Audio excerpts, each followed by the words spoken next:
Dartmoor Prison, isolated from the outside world by walls of granite.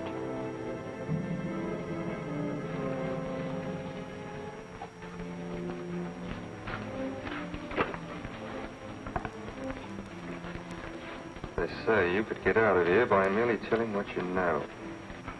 You may or may not be another Scotland Yard bloke. But I'll give you the same answer I gave the others. I still have 2 years, 8 months, and 6 days left in which to make musical boxes. That'll be sold at auction for the benefit of this delightful sanctuary. And I intend to serve them.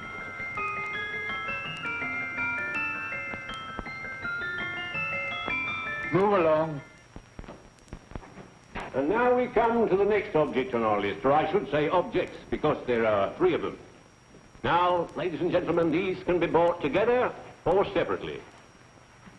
Now, these beautiful little musical boxes only arrived this morning, and I didn't intend to put them on the auction block until later, but I'm going to sell them now. So, good friends, as our old pal Mark Antony used to say, lend me your ears. And what do you hear? Right. The beautiful tinkle-tinkle of a musical box. What a lovely trinket. What a beautiful gift. Created and made by loving hands. A thing of beauty and utility. Now, who's going to start with £5? It's a bargain, £5. Do I see any hands? If there's a connoisseur in the house, will go £3 for it. £2. £1. 10 shillings. Thank you, sir. Ladies and gentlemen, 10 shillings is offered for a musical box you couldn't buy anywhere in London for less than £5. It'd be stealing to let it go for 10 shillings. Like taking milk from a baby. All right, we're selling for 10 shillings. 10 shillings, 10 shillings is offered, 10 shillings is offered, 10 shillings is offered. Then anybody give me £1? Bring me £1? I want someone to give me £1. £1 is offered, £1 is offered, ladies and gentlemen, £1 is offered. It's against you, sir. Will you go to £2? We got a £2, sir. £2. £2 is offered. £2 is offered. Going once, twice, third and the last call. Sold to the gentleman for £2. Sorry, my dear. Now, ladies and gentlemen, comes the opportunity to purchase an exact duplicate of the beautiful little musical box just bought by this gentleman for the ridiculous low price of £2. Now, it's exactly the same. Exactly the same. Made with the same hands. You hear that? Isn't that lovely? That tinkle, tinkle, tinkle, tinkle. Sounds like Bow Bells to me, you know, with little angels pulling on the ropes, eh? Who'll give me £2 for it? Who's starting with £2? Will anybody start with £2? Oh, come, ladies and gentlemen. You know, from your enthusiasm, we might all be in Scotland instead of London. Please buy it for me, Daddy. £2, certainly not. We all might be in Scotland. Besides, I don't like his manner. £1, 10 shillings. £1. £1 is ours. £1 is offered. £1 is offered, going £1. Any advance? Going once, going twice, the third and the last call. Sold to the lady for £1. Smart bidding, my dear. Thank you. We come to the third and last of these beautiful little musical boxes. Exactly the same. Tinkle, tinkle. Isn't that lovely? Ladies and gentlemen, I don't bring you here to gull you and swindle you. This is the exact replica of those 2 I just sold before.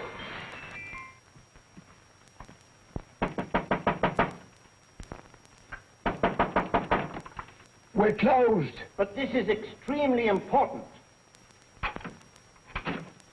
Come in, sir, come in. I'm sorry to disturb you, but I was unfortunately delayed from arriving in time to bid on certain articles which I was rather anxious to obtain. Or perhaps they weren't sold, sir.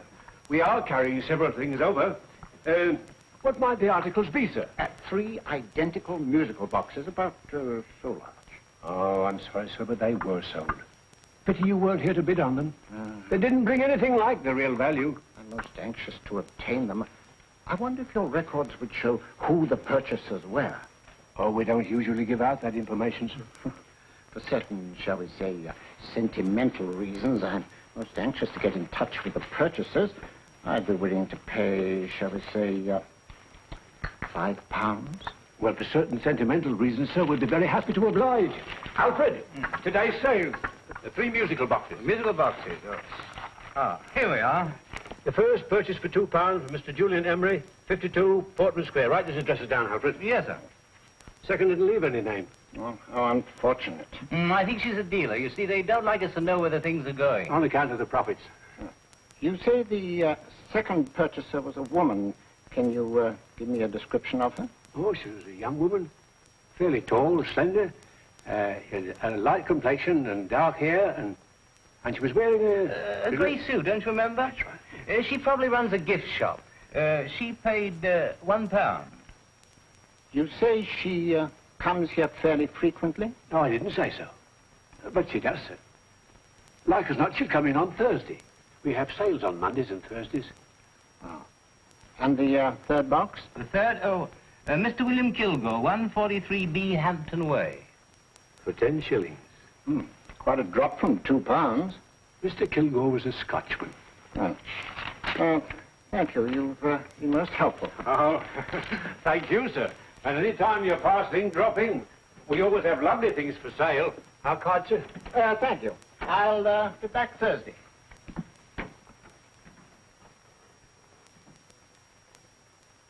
The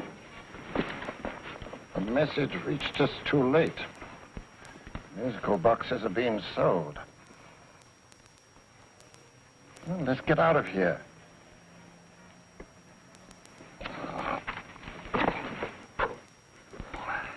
Someday you'll go too far. Reaching for a star, you fool. Yet a fool may touch a star, Colonel Cavanaugh, if he but reach high enough.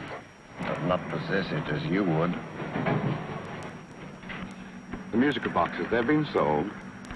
What a pity for you, my dear Colonel. Is it my fault that the message reached us only an hour ago? Is it my fault that they were sold? You can't hold me responsible for that. Hope for your sake you're right.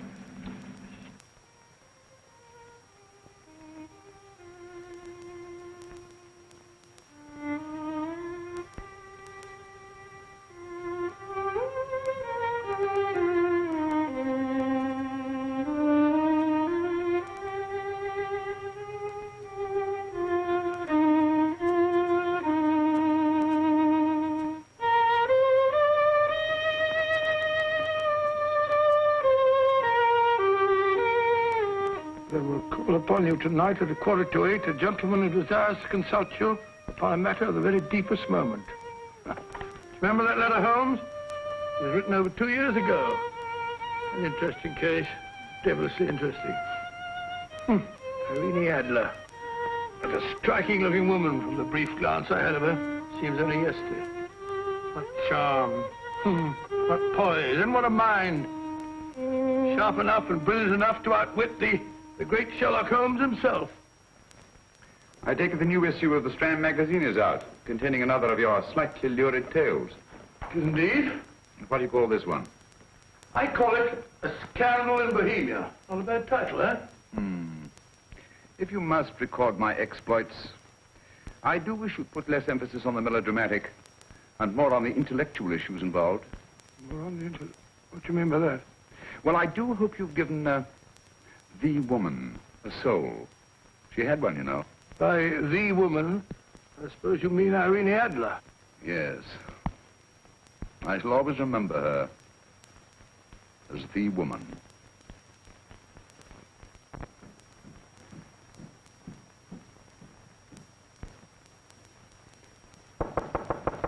Come in. I think.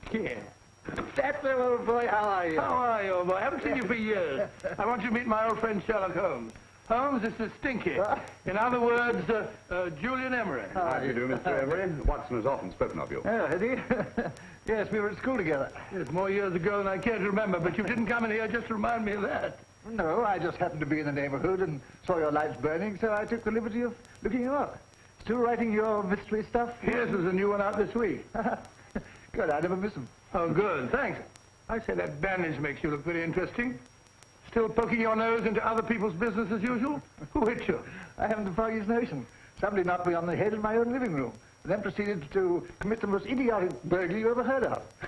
Fellow must have been balmy as a coot. Balmy? Why? Come sit down, old boy. Would you You like a cup of tea? Huh? Oh, all right. I'll go and tell Mrs. Hudson. Why do you say the robbery was idiotic, Mr. Emery? Oh, simply from the fact that with about £5,000 worth of musical boxes in my living room, the thief, who I caught in the act, made off with one that isn't even worth £5. I gather you're a collector of musical boxes. Yes, I am indeed.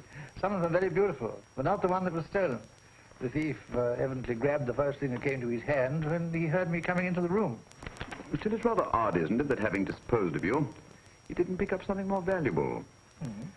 Was there anything unusual about the stolen box? No, nothing at all. No, I picked it up in the south of France, several years ago. You say you have many valuable music boxes, and yet the thief made off with one that isn't worth £5. Sounds like rather an intriguing little problem. Yes, well, I take it that he was just an ordinary petty thief and didn't know the value. That is a possible explanation, and yet I venture to say that the average petty thief has a more extensive knowledge of the value of objets d'art than the average collector. Well, anyway, that's gotten the odds theory. They didn't get very excited about it. That's consistent anyway. I wonder if I might see your collection, Mr. Emery. Oh, of course you could, yes. Nothing a collector likes more than showing off his trophies. When would it suit you? No time like the present. Good. My place is just round in Portman Square. Shall we? Yes, right. Hello? Where are you going? Stinky hasn't had his tea yet. Oh, I'm sorry. We're going round to my place, where I'm going to give you something better than tea. Now, this one was made for Louis XV, and is one of the very few still in existence from that period, and a particularly fine specimen, yes. Charming, isn't it? Quite. It all sounded to me like a lot of mice running about on a tin roof. I'm afraid you have no ear for music, Watson. Give me a good old band playing a rousing march. You have all your silly little tweets.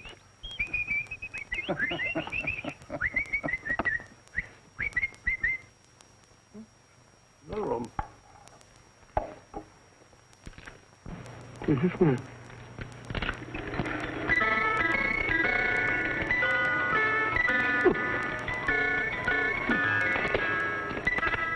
Stupid thing. Seeing rabbit. How would you say offhand is the value of a box like that, Mr. Emery? Well, it's hard to say offhand, but I think we'll bring about £500 or £600 today. It's the gem of my collection. Yet a thief who steals an oddity like a musical box passes up one worth £500 for one of almost no value at all. Odd. Very odd. What was the stolen box like, Mr. Emery? Oh, just a plain wooden box about so big. As a matter of fact, I have one over here almost exactly like it. I picked this up yesterday at an auction room in Knightsbridge. Paid only £2 for it. Of course, I wouldn't in the ordinary way add one like this to my collection, but the tune intrigued me. I'd never heard it before.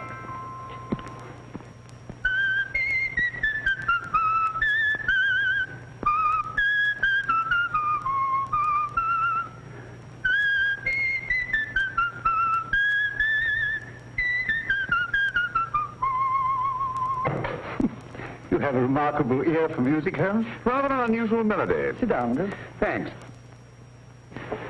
You say you bought that box at an auction sale yesterday? Yes, the Gaylord auction rooms in Knightsbridge. Run by old, what's his name? Crabtree. That's the man. At what time was the robbery committed? Oh, about 3 o'clock this morning. You know, Mr. Emery, that box and the robbery might well be cause and effect, especially since you say that the stolen box outwardly resembles this one a great deal.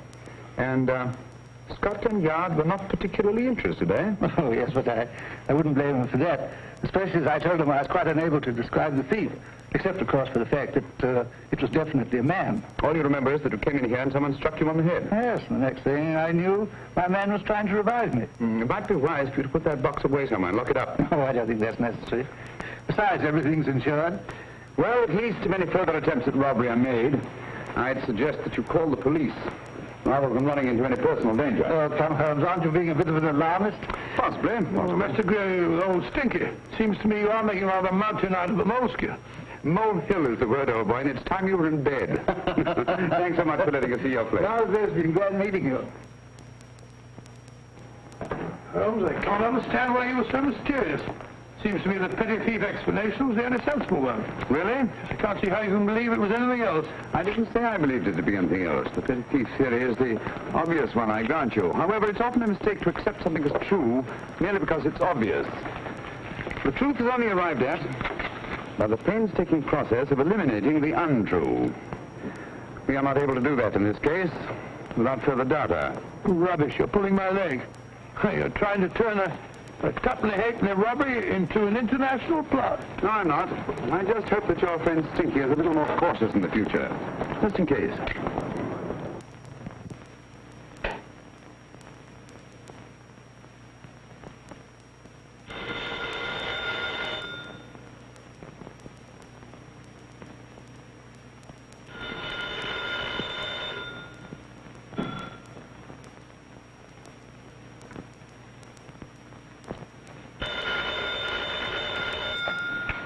Yeah? Yeah? Julian Emmerich here. Who? Of course I remember you, Mrs. Courtney. Yes, you're the one bright spot at that appallingly dull affair of Lady Sansa's. Huh? Of course it isn't too late to come around. Yes, I shall be delighted to give you a drink. I tell you what, come straight up and I'll leave the door unlatched. Right, well, 15 minutes? Good. I shall be counting each moment. No, I mean that, really. Right, goodbye.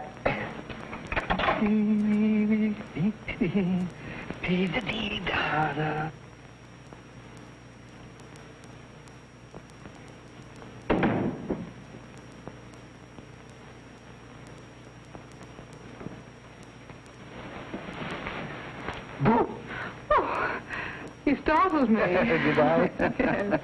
Must be the pixie in me. I know I shouldn't have called you so late, but I was at a party just around the corner, and I remembered your invitation to see your collection of musical boxes. My dear Mrs. Courtney, the pleasure is all the greater for being so unexpected. My friends call me Hilda. Thanks. Mine called me Stinky. Stinky, how quaint. Oh, what a perfectly wonderful collection of musical boxes. You know, when you told me you had a collection, I had no idea it was so attractive. Yes. They appeal to the ear as well as to the eye. Oh, what a plain little one. Why, it looks just like a country cousin amid all this grandeur. No. You mustn't underestimate the country cousin. Only last night a burglar broke in here, and with all these to choose from, went off with one very much like it. Really? Yes, I don't mind the loss of the box so much, but I do resent this crack on the skull. But it makes you look so interesting. Oh, do you think so? It's funny, that's what old Fatso said. Fatso? I mean, Dr. Watson. He was here this evening with a friend, Mr. Holmes. He's interested in my collection, too. Sherlock Holmes? Yes. Do you know him? I've heard of him. Yes, he seems to think I'm in some sort of danger. What a haunting tune. It takes me right back to my childhood. Really? You know, it's odd that you should be interested in that particular musical box. Odd? Why? Because Mr. Holmes is also interested in it. You may have been more interested in the tune than in the box.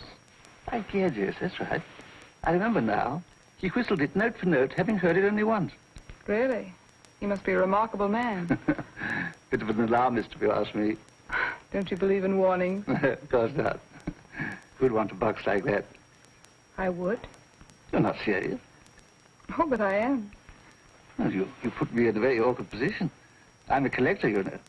And the collector buys but never sells. But if the price were high enough... The price has nothing to do with it. It's the principle of the thing. Yes, well, we haven't had our drink. No, thanks. I must be getting along. Must you really? I'm afraid so. You're not walking out on me, are you? My reputation. Stinky. I say, you know, you are an attractive woman. Thanks.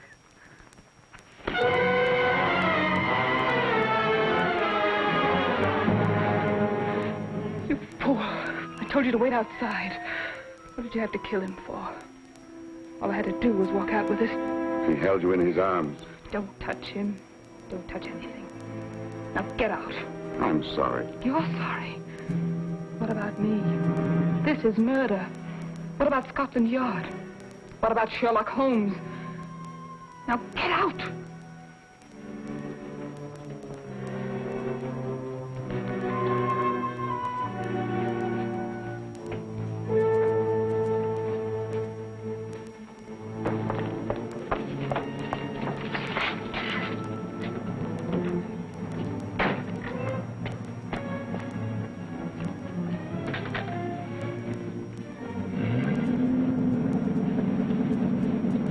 Did you get it? Good. Did you have any trouble with him? Just a matter of murder. Ah, Mr. Holmes. Hopkins. Thanks for coming so promptly. Inspector Lestrade suggested that I call through to you. Mr. Emery was the client of Mr. Holmes, Inspector. Indeed. You didn't mention that when I telephoned you, Mr. Holmes. Well, not exactly a client, Inspector. Sergeant Thompson? He was killed between the hours of 11 and 2 o'clock this morning, Mr. Holmes. Must have been someone he knew, someone of whom he had no suspicion. Poor old Stinky. It's all my fault. I should have prevented this. Well, it's no time to start talking about that now, Doctor. Apparently it's gone. That's the second attempt on the musical box that Emery bought at the auction sale. And this time it was successful. But that box was only worth £2. It was worth a man's life, Watson. I think we'd better pay a visit to Gaylord's auction room and that fellow Crabtree. Inspector, may I suggest that you make a complete search of this flat for a small, plain, musical box about that size? Thank you. Come on, Watson. You say the first box went to Mr. Julian Emery. The second to Mr. Kilgore, 143B Hampton Way. And the third to the unidentified young lady who presumably has a shop and lives near Golders Green. That's right, Mr. Holmes. Isn't it rather strange, Mr. Crabtree, that you should have had 3 identical musical boxes all playing the same tune? Where'd they come from? Dartmoor Prison. Dartmoor? Yeah, we get a regular shipment from there every month. The inmates manufacture them. Well, they make all kinds of things, you know, pipe racks, wastepaper baskets, musical boxes. Did you happen to notice if anyone showed any particular interest during the auction in the purchasers of these 3 boxes? Oh, come now, Mr. Crabtree. This is very literally a matter of life and death. Well, since you put it that way, Mr. Holmes, there was a gentleman came in here about an hour after closing time, and he was in an awful state, he was. He gave me £5 to tell him where the boxes had gone to. He said they had a sentimental value for him, sir. Expensive sentiment. Can you describe him? He was tall, distinguished looking, and he had grey hair and a moustache. He was quite a gentleman, sir. What was his reaction when you were unable to supply him with the address of the young lady who owned the shop? I told him the young lady usually come back on Thursday. He said he'd come back on Thursday. Now, that's tomorrow. Thank you, Mr. Crabtree. You've been very helpful. Thank you. Come along, Watson. Where are we going now, Holmes? To the home of Mr. Kilgore, the man who bought the 3rd box.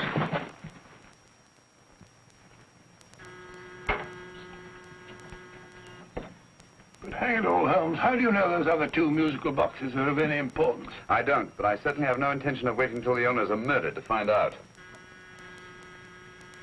No one at home. I hope that's the explanation. I'll have a look through this window.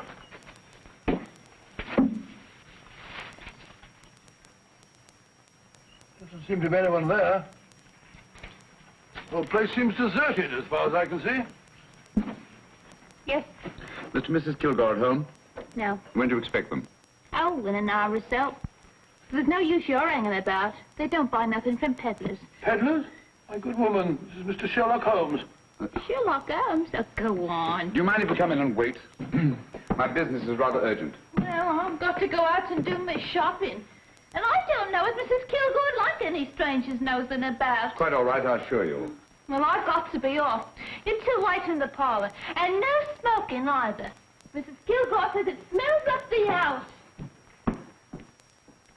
Funny old girl, Holmes.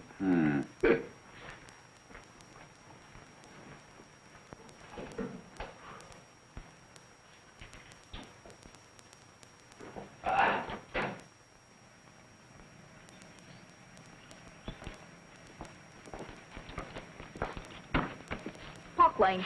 Park Lane? And what would the likes of you be doing in Park Lane? Now, don't worry about the fare, Ducky. If you know how to get to Park Lane, up it.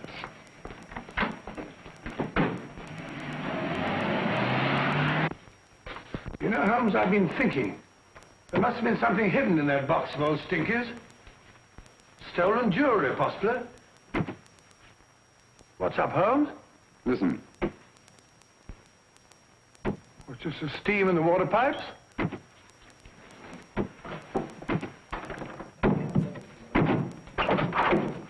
Watson! Great Scott! Come on, Holmes. Get on the chair here. It's all right, my dear. There. Now, don't worry. It's all over. There you are, dear. Don't cry anymore. She tied me up and shut me in the cupboard. I know. She won't come back. Did you show her your new musical box? Yes, she said she wanted to hear it play, and as soon as I showed it to her, she grabbed hold of me. I know. Now, don't worry, nobody. We'll buy you a new musical box. Yes, my dear, the best one in London. Watson. Oh, what a fool I've been. What do you mean, Holmes? She took the musical box out of this house in that market basket, right under our very noses. Why could the Kilgore charwoman want to take the music box? She isn't a Kilgore charwoman. She's a consummate actress. An extremely clever, unscrupulous woman who will stop at nothing. Take care of the child, will you, Wolf, until our parents get back. Explain everything to them. Of course I will. But, Holmes, where are you going? Somewhere, somehow. I must get to the young lady who bought that third musical box before our opponents find out. I only hope that I won't be too late. Oh, no. No, darling, you mustn't cry anymore. Now, cheer up. Would you like to hear old Uncle make a noise like a duck?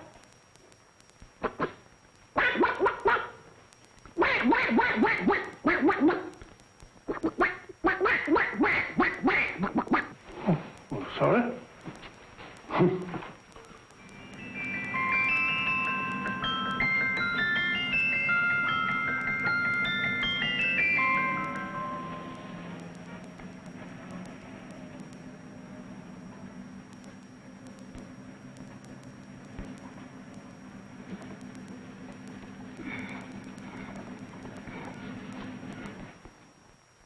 Now, ladies and gentlemen, how much am I offered for this beautiful lace Dresden china figurine? A lady of the French court. Now, this is the genuine article. What a beautiful ornament for your mantelpiece. Or you could use it as a centerpiece on the dining room table. Now, will somebody start me for £10? Will somebody start me for £10? £8? £7? All right, £5 is offered, £5 is offered, £5 is offered, £5.10, £5.15, £5.15. £6 is offered, £6, going once, going twice. The third and the last call, have you all done? Sold to the lady from Twickenham for £6. Next, we have a real museum piece, ladies and gentlemen. A fine 19th century doll. The costume and exact replica of the holiday clothes worn by the Hungarian peasant women. Now, ladies and gentlemen, an article like this would cost you from £15 to £20 in a West End shop. I'm not going to ask you for anything like that. Who'll give me £2 for it? £2. Anybody offer me £2? £2 for the Hungarian? £2? £1. What? Did anybody give me £1? Anybody offer me £1 for the doll? £1 is offered, ladies and gentlemen. £1 is offered. Now, I'm not going to waste your valuable time or mine in trying to get one half of what this beautiful doll is worth. If the young lady can steal it for £1, that's her good fortune. So it's going once, it's going twice, the third and last call. Any more? Sold to the young lady for £1. And now, ladies and gentlemen, may I draw your attention to something which may be a great surprise to you, worthy of any collection. The only other one like it is in the British Museum. It's a Ming vase of the 7th dynasty. This vase lay in a large collection somewhere outside Rome for over 2 centuries, I understand. It was discovered there by the noted antiquarian, Sir Andrew Coppleston. Now, some of you may remember Sir Andrew Coppleston. Besides being a noted traveller and antiquarian, he's also a gentleman rider.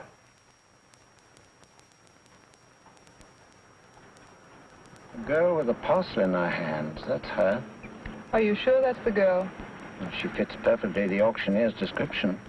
Follow her, Hamid.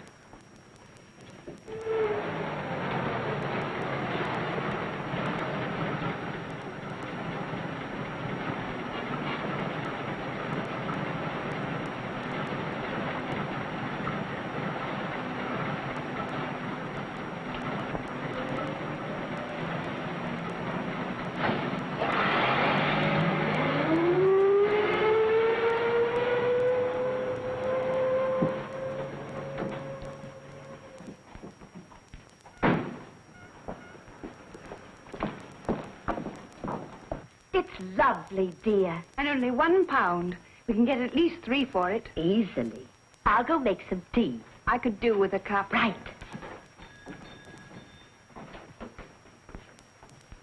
Good afternoon. Good afternoon. I'm looking for a birthday gift for a 7-year-old girl. What would you suggest? We have some lovely dolls.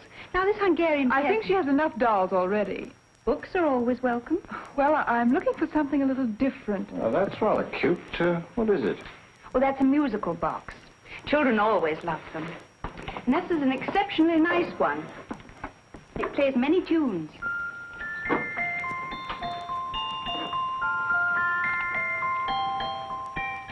Have you any others? Yes. If you'll just step this way. I have only 2 left.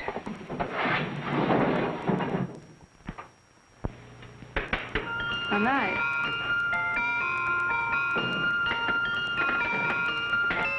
Are you sure this is all you have? I'm sorry. They're rather hard to find, you know. That's our entire allotment. I did have one other, but I sold it earlier this afternoon. But it was only a plain wooden one. It wouldn't have been a very nice gift for a child. Really? Do you happen to know who the purchaser was? Why, yes. He left his card, just in case anyone should inquire for him.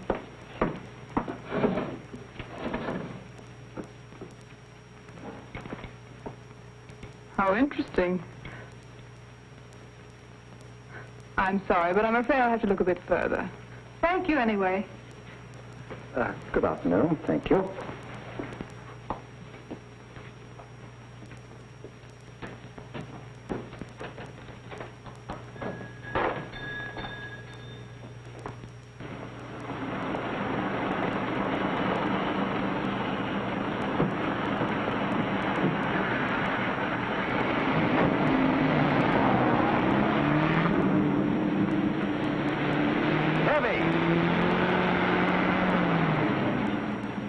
Follow that cab. Here, now, what? Scotland Yard. Hop in.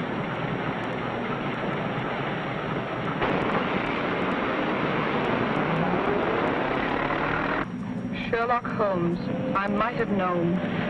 We thought we were the hunters, instead of which we're the hunted. We've been fools. We played right into his hands. Of course. He's had us followed. Don't look. The man in front of the toy shop. Hamid. Turn sharp right at the next corner and again at the next.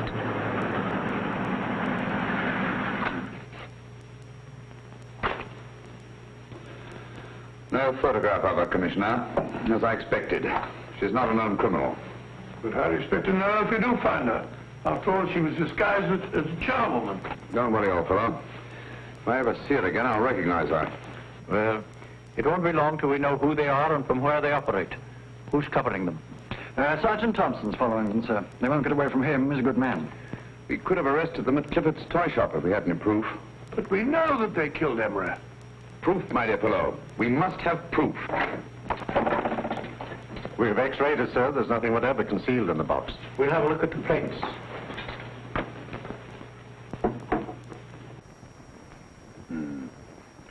There must be some clue. And it's probably so obvious that we've all overlooked it. Seems to me we're up against a bunch of lunatics. Not lunatics, my dear fellow. Extremely astute, cold-blooded murderers. What can these little musical boxes have in them that's so important? Don't forget, they were made in Dartmoor Prison. You can smuggle stuff into prison, but not out. You want us to break the box apart, sir, to see if there's anything the x-ray hasn't caught? No, not yet. Do you mind if I take it? Certainly. Thanks.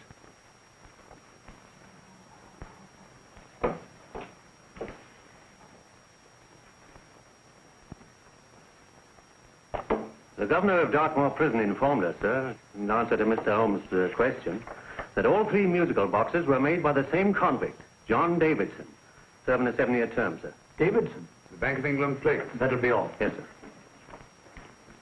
Now we're getting somewhere. Wait a minute. How did you know about the plates, Mr. Holmes? I'm a student of crime, Inspector. I make it my business to know about such things. And when the name of Davidson was mentioned... Well, who is this fellow Davidson? As long as Mr. Holmes seems to know all about it already, I suppose there's no harm in telling you. 2 years ago in London, there occurred a robbery of such tremendous importance, Although the stolen articles themselves have no intrinsic value whatsoever, that the Home Secretary was instrumental in seeing that not a word of it appeared in any newspaper. But you never told me anything about this, Holmes. You were away at the time. Articles of no intrinsic value and yet of such importance? I don't understand. Davidson was apprehended within 15 minutes of committing the theft. But by that time, He'd hidden the articles in question, and they've yet to be found.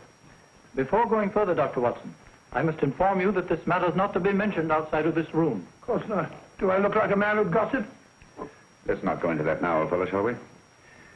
Davidson had been employed for years in a position of extreme trust by the engravings department of the Bank of England. The articles he stole were nothing less than a complete duplicate set of plates for printing £5 notes. What? The Bank of England's own plates? Precisely. And with those plates, a gang of crooks could flood England with £5 notes, not forged in the usual sense of the word, but notes undetectable from genuine Bank of England notes in any way whatsoever. Good heavens. Any whisper at all might have resulted in enormous damage in shaking public confidence in the Treasury. We tried everything after we arrested Davidson. Offered him a shorter sentence if he'd tell us where he'd hidden the plates. Why, we even put in Scotland Yard men with him as cellmates, but no result. Obviously, Davidson is a man of strong character and infinite patience. Yet suddenly he feels impelled to smuggle out the secret of the hiding place of the plates to his confederates. Why? I don't understand, Mr. Holmes. Well, for example, has the Bank of England made any plans to radically change the design of the £5 note so that in, say, 7 years from now, notes made from the stolen plates would be worthless? Confidentially, Mr. Holmes, such a move was discussed. But replacing all the £5 notes in circulation would be such a Herculean task that nothing's been done about it as yet. I see. Of course, there is another possible explanation. Davidson didn't have much time to find a hiding place before he was captured.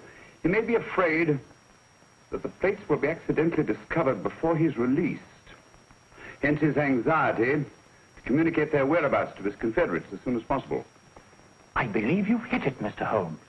I'm sure that the message is contained in this musical box. Or rather, in all 3 musical boxes, since possession of all 3 seems to be essential. Our opponents have 2/3 of the puzzle, we have 1/3. Well, what are you going to do, Holmes? Try to deduce the message from the 1/3 that we have.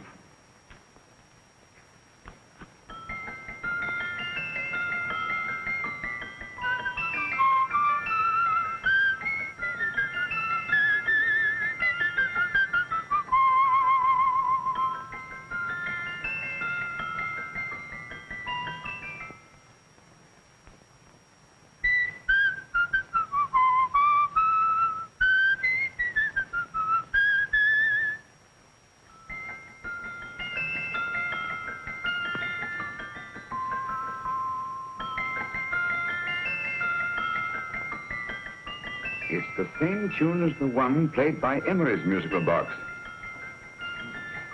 And yet it's different. Sounds the same to me. The tune. Somehow the tune is the key to the mystery. It must be the tune. Otherwise, why use 3 musical boxes to convey the message? Why not collar boxes or shoe boxes? Yes? Oh. It's for you, Inspector. Oh, thank you, sir. Inspector Hopkins speaking. What? Where? Golders Green Station reports they've just found Sergeant Thompson's body. From the tire marks on his clothes, he was apparently run over by a taxi. What an unfortunate accident. Not an accident, my dear fellow. I'm afraid it's murder. You never know just who you're going to meet when you're walking down a busy London street. Mrs. Orchid, Mrs. Brown, any subject of the crowd. Oh, you never know just who you're going to meet. So you better hold your topper in your hand, just in case you meet a lady on the Strand. Girls will think you're kind of sweet, and your day will be complete. Oh, you never know just who you're going to meet. Now a gentleman is judged by his appearance. Yes, a gentleman is judged by how he talks. Now he's much better off when he's acting like a top, especially if he's taking him a walk. What on earth is this outlandish place? A rendezvous for actors. Actors? Buskers, old boy. You've seen them 1,000 times. Actors who entertain the queues, waiting outside theaters. You're gonna meet when you're walking down a busy London street. So you better wear your best, know the time to look your best, 'cause you never know who you're gonna meet. Oh, you better keep your manners right in view. Just in case the lie you give the house you do. Keep your trousers in a pleat, shine your shoes and keep them neat, 'cause you never know just who you're gonna be. Blimey. Mr. Holmes. How are you, Joe? Never better. And yourself? Fine, thank you. I want you to meet a friend of mine, Dr. Watson, Joe's sister. Oh, well, any friend of Mr. Holmes is a friend of mine. Hi, Joe. He did me a good turn once that I'll never forget. Yes, I cleared Joe of a most unpleasant charge. Murder, no less. Oh, really? By proving to the satisfaction of the police that he was busy at the time blowing open someone's safe. That's right, Governor. Good gracious me. Joe, now you can help me. Come on, buzz off, buzz off. Come on, off it, off it. Can't a gentleman have some peace and quiet around here? And you too.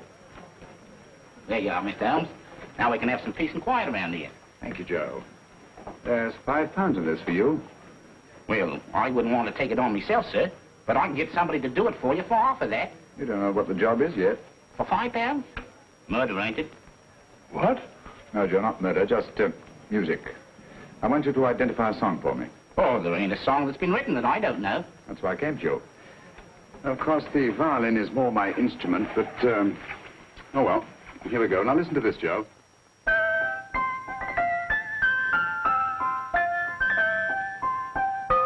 Wait a minute. You're playing that wrong. That should be E natural, not E flat. You know the song? Oh, yes. It's an old Australian song called, the Swagman. But you're playing it all wrong. That's what I hoped you'd say. Now listen again, Joe.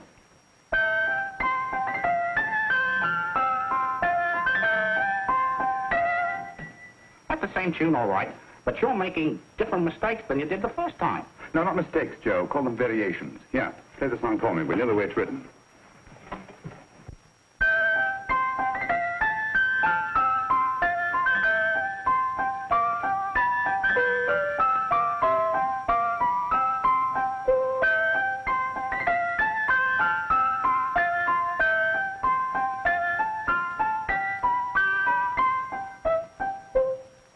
There you are. Thank you, Joe. What's it mean, Holmes? You onto something? Perhaps. I don't know yet. It's probably a code of some sort. Joe? Could you write the song down for me? The way it was originally written? Oh, sure, Mr. Holmes. But it'll take a few minutes. Mm-hmm. Here, Mabel. Pale ale. Come on, off to it. Along with it.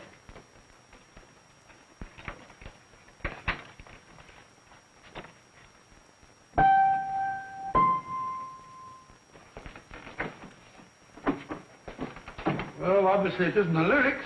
No combination of those words made any sense at all. The variations in the way Emery's musical box played the tune are different from the variations in the one we have. You sure? Quite. You see, I took the trouble to memorize the tune as played by Emery's box that night we were with him in his flat. Holmes, you amaze me. Elementary, my dear fellow. One of the first principles in solving crime is never to disregard anything, no matter how trivial. Why are there 3 boxes? Why not 1? Because the message was obviously too long to be conveyed by any one variation. Then there's the 3rd box, the one that woman took from the Kilgores. That contains yet another set of variations. Yes, well, it's all beyond me. Well, all we have to do now is to find the secret of the variations. Not a very easy problem to solve, my dear fellow.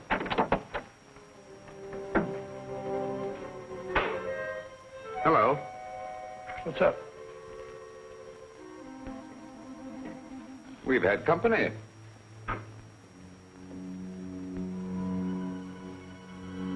I say, this is outrageous. Ask Mrs. Hudson to come in here, will you? Right.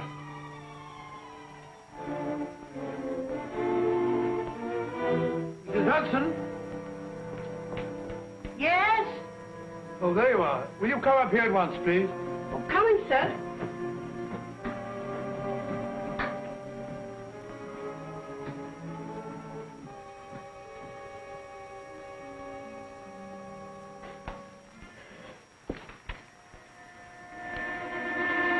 Mercy me, Mr. Holmes.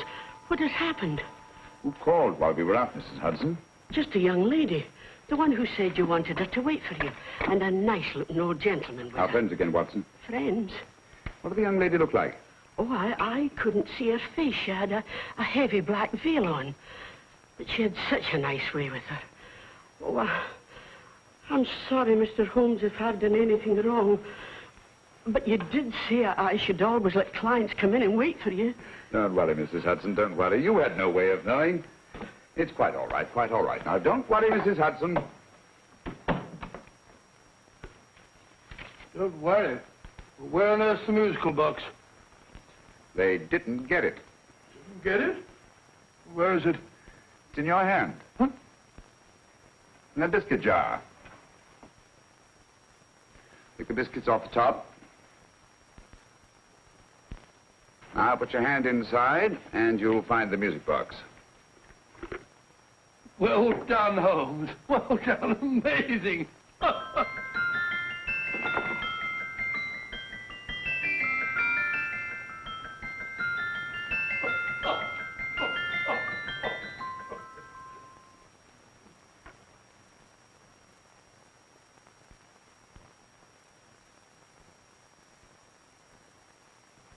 Whew.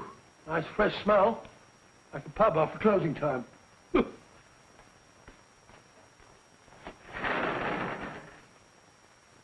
I say, Holmes, What?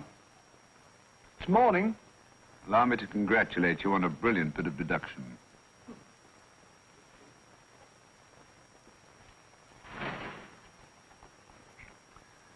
It's not a transposition, not a polygraph transposition, not a trigraph, nor any known form of decoding. How about the Morse code? Have you tried that? Yes, at about 3 o'clock this morning. I'm sorry, old man. I was only trying to help.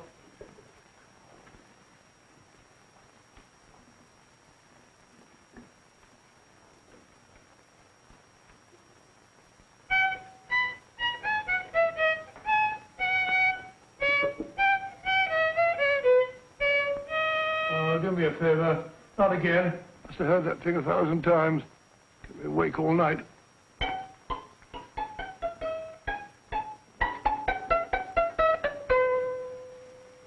Not a very distinguished composition, I grant you.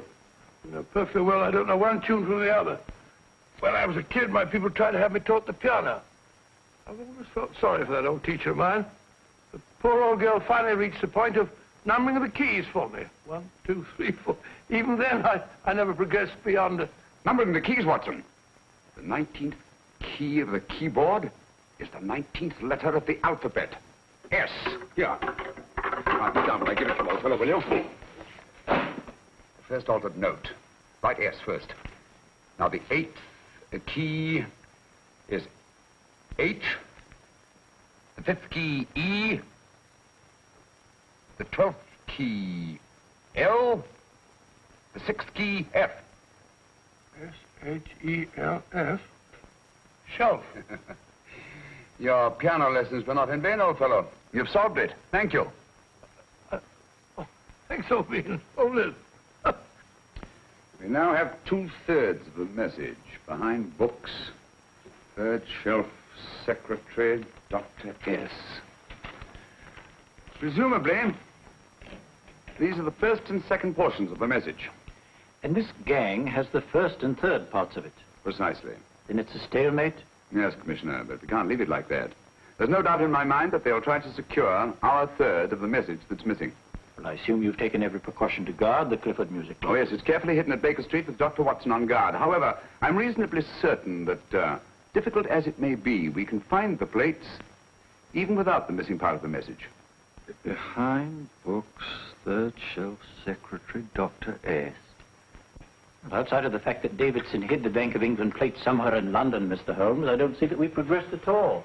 Allow me to point out to you, sir, the key words, Dr. S.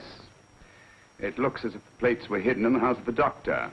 Whether S stands for his first or last initial remains to be determined by a process of elimination.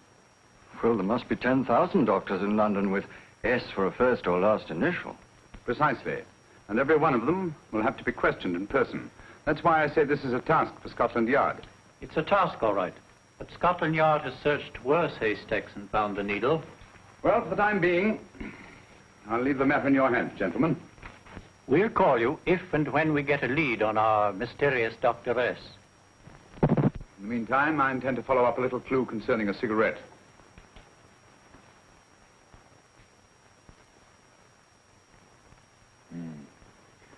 You're certain of the identification of the tobacco? Absolutely. I have made up this special blend for only 3 customers. It is almost pure Egyptian, with admixture of latakia for added body, and a pinch of perique. Merely a whisper, as one might say, for elusive fragrance. Yes, yes. And the 3 customers? Major Wilson in Bombay, India. Mrs. Catherine Leamington Smith in Ireland. Yes, and the 3rd? Mrs. Hilda Courtney of Park Mansions, Bryanston Square. Thank you. Thank you very much. You've been most helpful. It is a pleasure to have been of service, Mr. Holmes.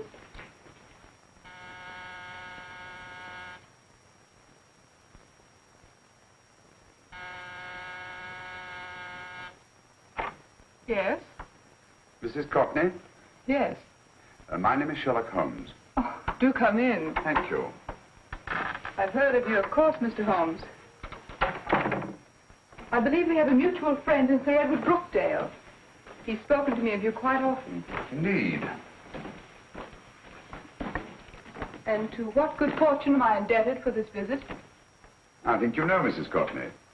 Well, I did get a summons for speeding last week. But outside of that, I don't think I'm of any interest to the police. Oh, come now, Mrs. Courtney. You seem to forget that you and I have met before. I'm sorry. I'm sure I would have remembered meeting the great Sherlock Holmes. Please sit down. Thank you. You say we met before. Yes. At the home of Mr. and Mrs. Kilgore, 143B Hampton Road. Kilgore? I don't think I know anyone of that name. Well, I didn't say you knew them. As a matter of fact, you called on them when they were out. I don't understand, Mr. Holmes. Really? And you were dressed rather differently. Indeed. Cigarette? Thank you.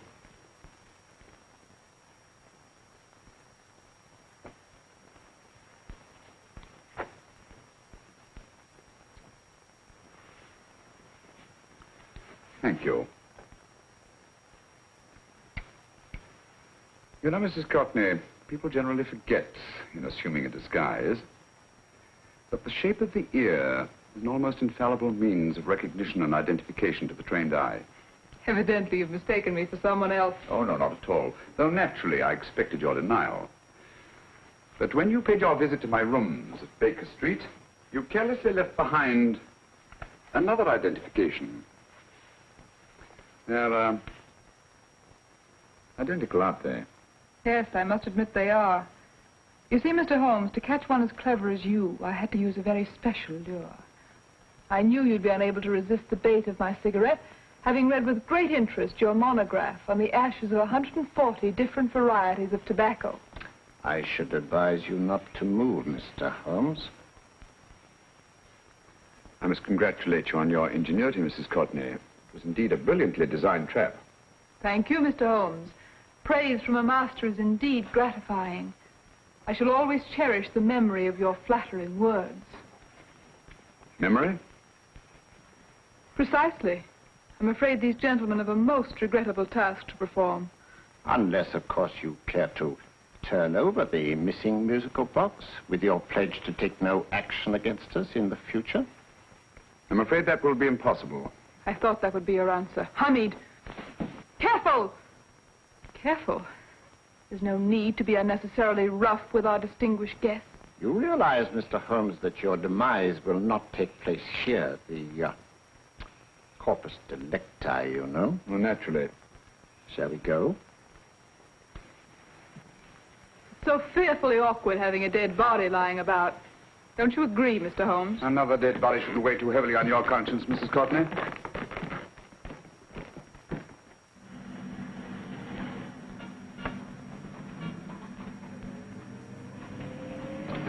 You mind if I have a cigarette? Don't see why not.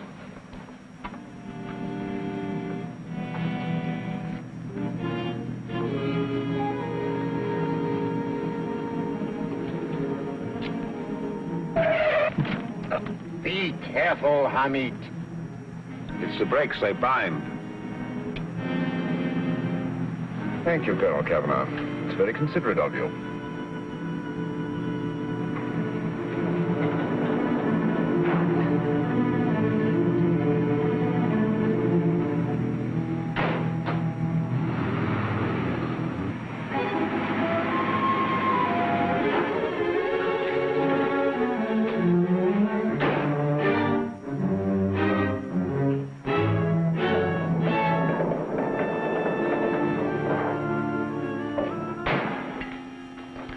You'll be happy to know, Mr. Holmes, that your death will be a painless one.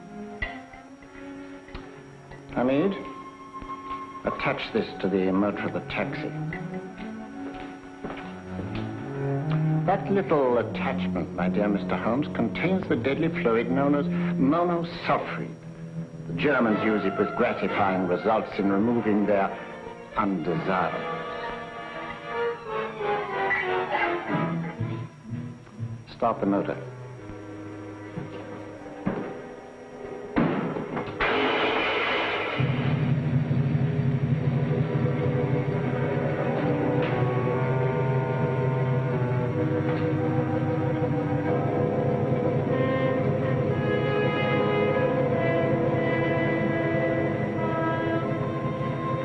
Tape his mouth.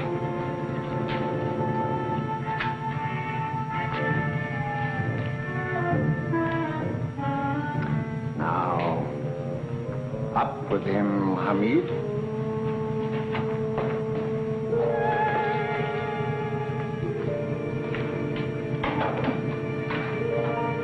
You find yourself like Muhammad's coffin, Mr. Holmes, suspended between heaven and earth. Plenty of fuel in the tank? Good. It would be too bad to have anything go wrong through so simple an oversight.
Good afternoon. Mr. Sherlock Holmes? No, I'm Dr. Watson. Oh, of course, Dr. Watson.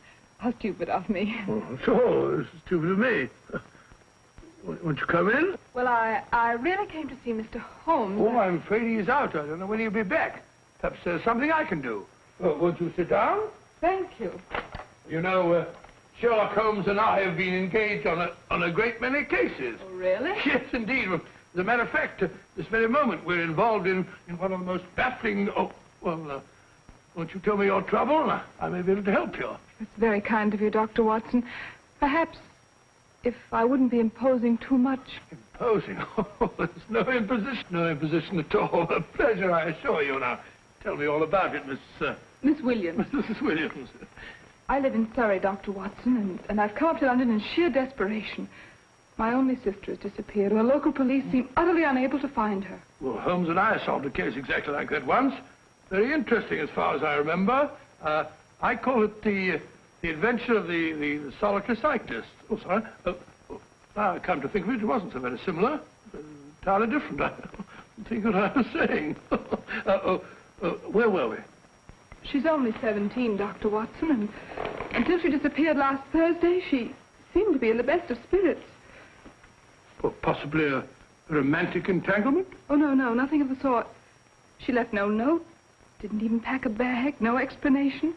She just started to walk to the village from our house in broad daylight and simply vanished from the face of the earth. Oh, there. Might I have a glass of water? Glass of water. Have one in 1 minute.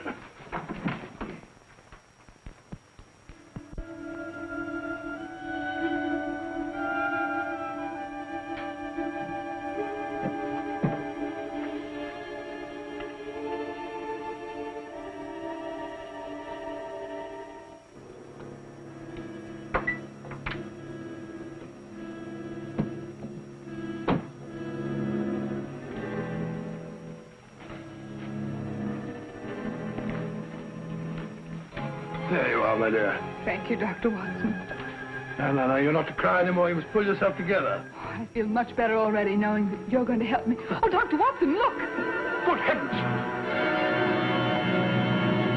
Oh. Get through the fire brigade, quickly!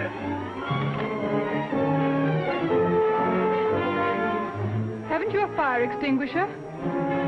By George, we have in the kitchen.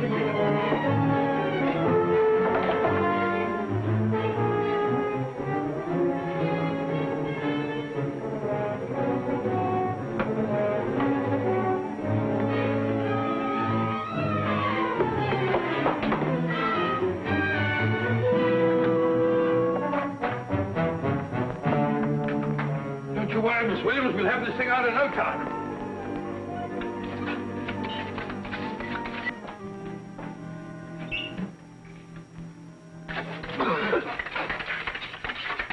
That's got it. Get some air. Well, you see, there was no need for the fire brigade after all. I hope you weren't too frightened, Miss Williams. Oh, gone. That's the trouble with women. They always lose their heads in an emergency. Well...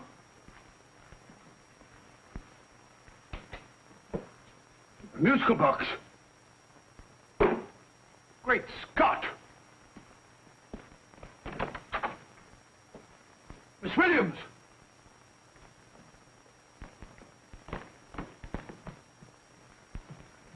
Well? Good. And Holmes? By now, Mr. Holmes has no doubt exchanged his violin for a harp. Always assuming that heaven is his destination. And now that we have the missing musical box.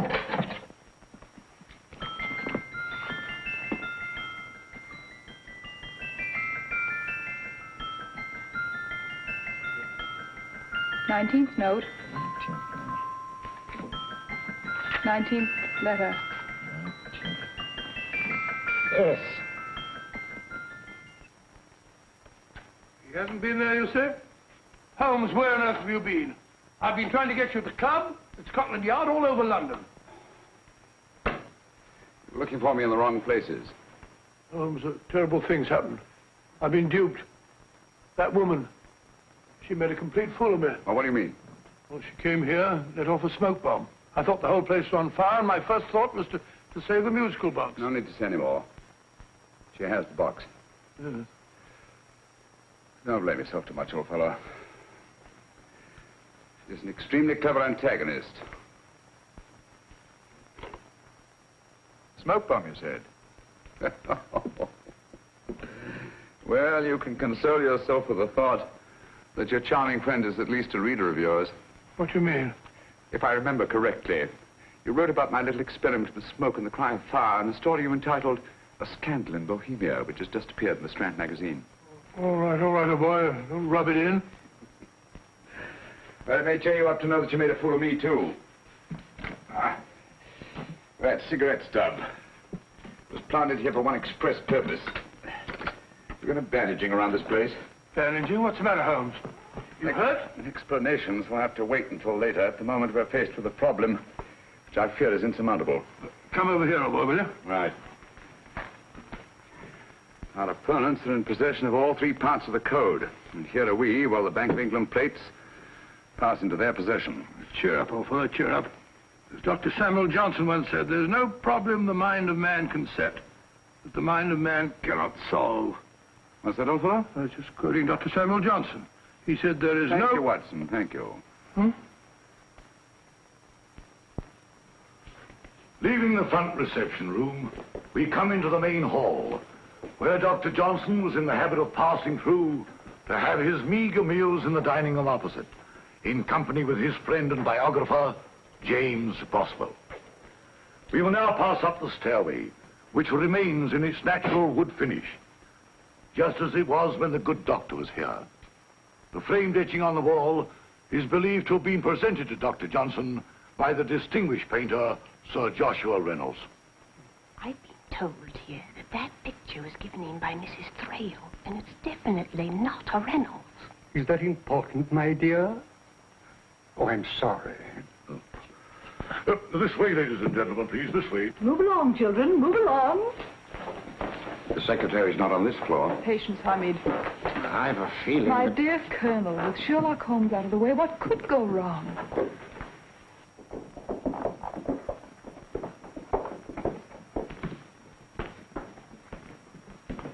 And here we have the Garrett Library, in which Dr. Johnson wrote his famous dictionary, and in which you will see also many of the great man's books and other items of interest.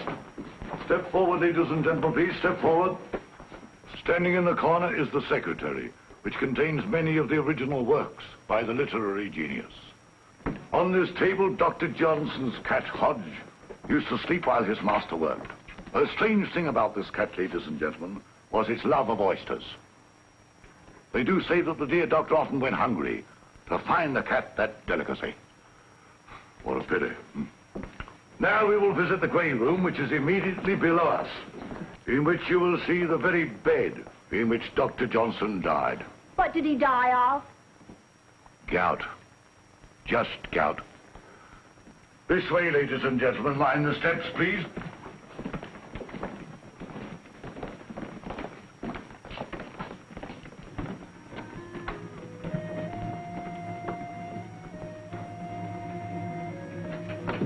Your keys.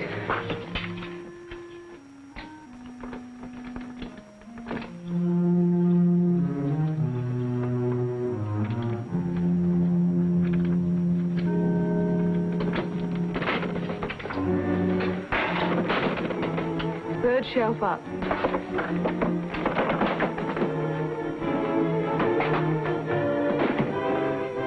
The knife.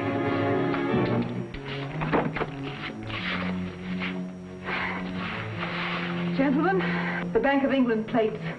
Well, Mrs. Courtney, so we meet again. No, I shouldn't do that if I were you, Colonel Cavanaugh. I must congratulate you, Mr. Holmes. You're far more clever than I thought. Thank you, Mrs. Courtney. Praise from you is indeed gratifying. I shall always cherish the memory of your flattering words. Memory? Oh, thank you. And now I have a most regrettable task to perform.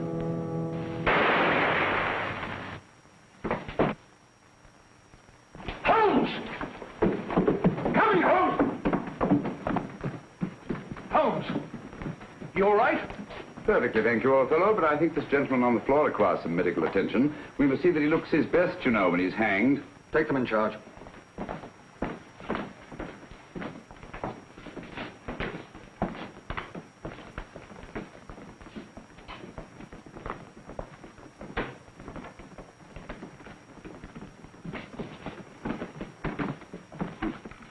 A brilliant antagonist.